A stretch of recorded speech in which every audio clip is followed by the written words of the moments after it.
Сайн байцгаана уу? English with хонгороо байна. За өнөөдөр болохоор бид нар to break even гэсэн phrasal verb-ийг сурцгаах болно. За энэ нь болохоор ашиг хийхгүй гэхдээ бас алданг байхгүй энэ нөхцөл байдлыг хэлдэг гэсэн үг. За example-аас харах юм бол after 2 years the business finally broke even. За broke гэдэг нь болохоор breaking өнгөрсөн цаг бөгөөд 2 жилийн дараанаас бизнес эцэст нь нэг юм ашиг хийхгүй гэхдээ алданг байхгүй нөхцөл байдал ирж байна. Үүнээс хойш бизнес илүү ашиг хийгээд ирэх боломж ирж байна гэсэн хинтийг өгч байна. First example, we need to sell 500 units per month just to break even. Биднээс хард доор хойш 500 ширхгийн бүтээгдэхүүнийг зарж байж ашиггүй гэхдээ бас алдангүй нөхцөлд орж ирнэ.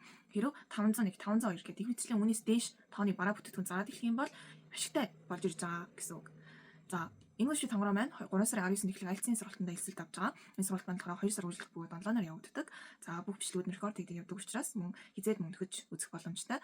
За амжиж хичээлдээ бүртгүүлээрэй. Мөн бүртгэлийн мэдээллийг доорх comment хэсэгт формаас авч болно. Эсвэл English with хонгороо page хуудас руу маань чат бичиж болох болно.